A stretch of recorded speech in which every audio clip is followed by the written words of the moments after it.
आदाब नमस्कार, आप देख रहे हैं मंथन टुडे। मैं हूं आपके साथ उज़मा। बिहार के नवादा में हुए मॉब लिंचिंग की घटना ने न सिर्फ कानून व्यवस्था पे सवाल उठाया है, बल्कि समाज में बढ़ती नफरत का भयावह तस्वीर भी सामने ला रही है। इसी मुद्दे पर आज हम चर्चा करेंगे। चर्चा करने के लिए हमारे साथ हमारी सहयोगी अजरा है। बहुत बहुत स्वागत है अजरा आपका। शुक्रिया उज़मा। अजरा, सबसे पहले हम सवाल ले लेते हैं कि आरजेडी के जो यादव भक्त हैं उसके द्वारा जो मॉब लिंचिंग हो रही है उसको आप किस नजर से देखती हैं? आप ऐसा समझ लीजिए कि मुसलमान जो है बहुत अच्छी तरह से समझ चुके हैं कि अब जो लालू जी का जो आरजेडी रहा था एमवाई समीकरण का, वो अब टूटता हुआ नजर आ रहा है। और यादवों की जहां तक की हम बात आपको बता दें उज़मा, तो यादव जो है वो तेजस्वी यादव के साथ है नहीं। वो तेजस्वी यादव को छोड़ चुका है। थोड़ा बहुत है जो तेजस्वी यादव के साथ है, बाकी जो बोला जाए कि जिस तरह से हरकत हुआ है नवादा में, जिस तरह से अतहर हुसैन जो है उनकी पीट पीट कर हत्या कर दी गई, तो ये दिख रहा है कि इसमें सारे लोग, जितने लोग हैं, सबका सब जो एफआईआर में नाम देखा जाए तो सबका नाम मतलब यादव ही लोग हैं। अब आपको हम बता दें कि कौन कौन है इसमें। तो श्री यादव रंजन नाम है इनका, फिर है केंद्र यादव है, गरिबान यादव है, चंदन यादव है, और भी कई नाम है। लेकिन ये लोगों की गिरफ्तारी हुई है, 4 लोगों की गिरफ्तारी हुई है। सारे लोग का नाम यादव का ही नाम आ रहा है। अच्छा, राजद के नेता कौशल यादव है, नवादा से चुनाव लड़े हैं और उनका भी एक बयान सामने आया है कि अतहर हुसैन जो है वो चोर था। देखिए, पहली बात तो कौशल यादव के बारे में आप कह रही हैं, तो कौशल यादव का बयान बहुत ही शर्मनाक है। ठीक है, अतहर हुसैन एक गरीब इंसान था, कपड़ा बेचने वाला व्यापारी था, जो कि साइकिल पर कपड़ा बेचते थे। और एक नेता के द्वारा जो मतलब उल्टा बयान देना कि नेता, कहीं ना कहीं साफ तौर से दिख रहा है उसमें, कहीं इसमें नेता का उन्हीं का हाथ तो नहीं था, या वही ये सब हरकत तो नहीं करवाए, वो भी यादव है। पहले तो उनके ऊपर एक्शन लेना चाहिए। ठीक है, जो इन्होंने इस तरह का जो आपराधिक बयान दिया है और अपनी जाति को मतलब उकसाने का भी काम किया है ना उन्होंने। पहली बात तो यहाँ पे साफ तौर से दिख गया कि जो कौशल यादव है वो यहाँ पर गलत बयानबाजी कर रहे हैं उनके ऊपर, वहां के स्थानीय लोगों को, और सरकार को भी उनके ऊपर एक्शन लेना चाहिए। जी। तेजस्वी यादव ने कहा था कि मुसलमानों को कुछ नहीं होगा, अगर उसको होगा कुछ तो हम ईंट से ईंट बजा देंगे। इस तरह का बयान जो है तेजस्वी यादव का सामने भी आया हुआ है। तेजस्वी यादव तो कहीं नजर ही नहीं आ रहे। आप देखिए, अगर पूरा ये जो इतना दिन से, ये जो 5 तारीख से लेके 12 तारीख, मतलब डेट उनका 12 को ही हुआ है एग्जैक्टली जो देखा गया है, तो उस टाइम से लेके अभी तक तेजस्वी यादव तो चुप्पी साधे हुए हैं। इतना बड़ा मॉब लिंचिंग हो गया है बिहार में, राजद की तरफ से कोई बयान नहीं दिया जा रहा है, चुप्पी साधे हुए हैं। माले की तरफ से राजव्यापी आंदोलन छेड़ दिया गया है, लेकिन राजद के लोग कहीं भी नजर नहीं आ रहे हैं। तेजस्वी यादव घूमने में लगे हुए हैं, विदेश घूमने में लगे हुए हैं। तेजस्वी के का कहना था कि हम ईंट से ईंट बजा देंगे। आपका सवाल था ना कि अगर मुस्लिम भाइयों की तरफ कोई भी गलत नजर देखेगा तो हम उसका ईंट से ईंट बजा देंगे। तो ईंट सीट आप कहां बजा पा रहे हैं?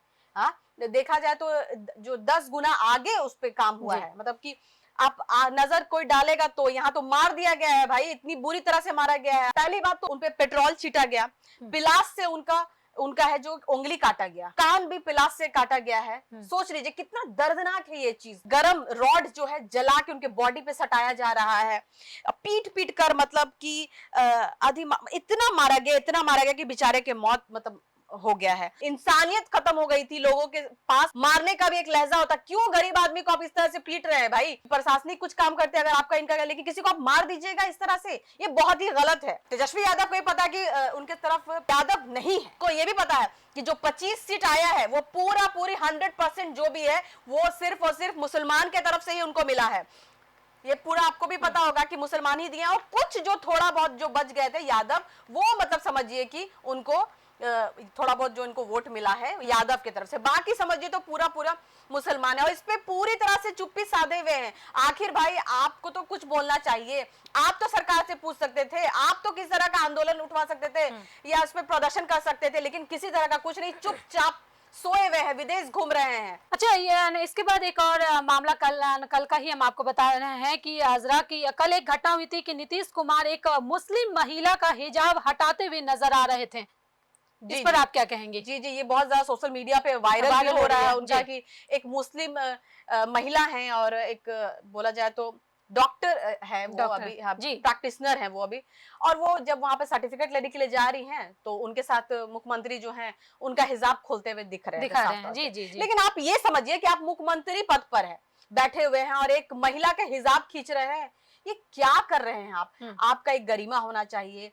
कोई भी जो भी ऊंचे पद पे जो भी लोग बैठे तो उनकी एक गरिमा होनी चाहिए कि लोगों को किस तरह से उनको लोगों से बात करनी है, किस तरह से लोगों के साथ बिहेवियर करना है, अपनी डिग्निटी मेंटेन करना चाहिए। लेकिन देखा जाए तो मतलब एक मुख्यमंत्री हो के आप इस तरह का हरकत कर रहे हैं, तो आप क्या दिखाना चाह रहे हैं? और यही हो रहा है, चाहे आप बोलिए तो यादव, कुर्मी, मुसलमान के साथ कैसा बर्ताव कर रहे हैं, कुछ मतलब दिख रहा है उसमें आपको?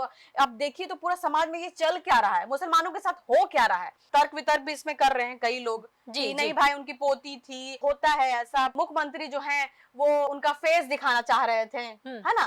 तो फेस इस तरह से दिखाया जाता है, वो वीडियो में क्लियरली दिख रहा है कि वो जबरदस्ती खींचते हुए नजर आ रहे हैं एक मुस्लिम महिला का। हाँ, जबरदस्ती वो जो खींचा जा रहा है ये अच्छी बात नहीं है। और पहली बात तो यहाँ पे देखिए कि महिला आयोग है, चाहे जितनी भी महिला संगठन है, इस पे चुप्पी साधी हुई है। उनको इस पे एक्शन लेना चाहिए और कहना चाहिए साफ तौर से कि जो भी इस तरह का हरकत कर रहे हैं, मुख्यमंत्री के पद पे है, आप सीएम के पद पे या उच्च पद पे कोई भी इंसान है, तो इस तरह का हरकत कर रहे हैं तो ये गलत है। आपको अपनी गरिमा बचा के रखनी चाहिए जी। और जहां तक कि मॉब लिंचिंग की बात है, उस्मा, जो नवादा में जिस तरह से अतहर हुसैन के साथ इतना बड़ा दुर्घटना हुआ, ये दर्शाता है कि यादव हो चाहे कोई भी समाज में इतना नफरत फैलते हुए जा रहा है, इतनी मतलब नफरत हो गया है हिंदू मुसलमान में, देखा जा रहा है कि किसी भी इंसान को कहा जा रहा है सुशासन की सरकार है, लेकिन ये सुशासन की सरकार कहां पर है? और ना ही कोई भी देखा जाए तो कोई भी लोग सामने आके इस पे चुप्पी साधे हुए कोई कुछ बोल नहीं रहे हैं और कह रहे हैं कि ठीक है एफआईआर हो गया, 4 लोगों सिर्फ गिरफ्तारी किया गया। अरे तो गिरफ्तारी हुआ, लेकिन उस पर कानून व्यवस्था को एक्शन लेना चाहिए इमीडिएटली। मॉब लिंचिंग, किसी तरह से गरीब आदमी के साथ इस तरह से धर्म पूछ के मारा जा रहा है, नंगा किया जा रहा है, कपड़ा उतारा जा रहा है, और इस तरह से पिलास से ये क्या था, रॉड से जलाया जा रहा है, बड़ी शर्मनाक बात है। और उस पे तेजस्वी यादव घूम रहे हैं।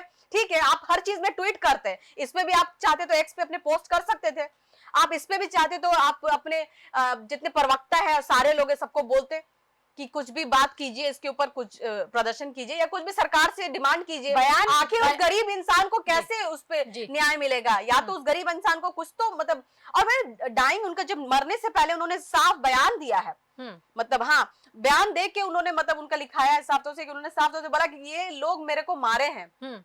मैं बेच रहा था, कपड़ा बेचने वाला, एक फेरी करने वाला इंसान जो व्यापारी है, गरीब आदमी साइकिल पे बेच रहा है, उसके साथ न्याय क्यों नहीं मिल रहा है? बहुत बहुत शुक्रिया अजरा इन तमाम मुद्दों पर चर्चा करने के लिए। तो आपको बता दें कि नवादा में जो घटना हुई है वो काफी शर्मनाक घटना है, और सवाल सबसे बड़ा यही उठ रहा है कि आरजेडी इस पर चुप क्यों बैठी है, तेजस्वी यादव इस पर चुप क्यों बैठे हैं? क्योंकि आरजेडी जो है एमवाई समीकरण की बात करती है, वो एमवाई समीकरण पर चलने वाली पार्टी है, वो खुद को बताती है कि हम एमवाई समीकरण पर चलते हैं। चलिए फिलहाल इस खबर में बस इतना ही। देश दुनिया की ऐसी ही तमाम बड़ी खबरों के लिए बने रहे मंथन टुडे के साथ। साथ ही हमारे चैनल को लाइक करें, सब्सक्राइब करें, फॉलो करें, और निष्पक्ष पत्रकारिता देखना है तो देखते रहे मंथन टुडे। बहुत बहुत शुक्रिया।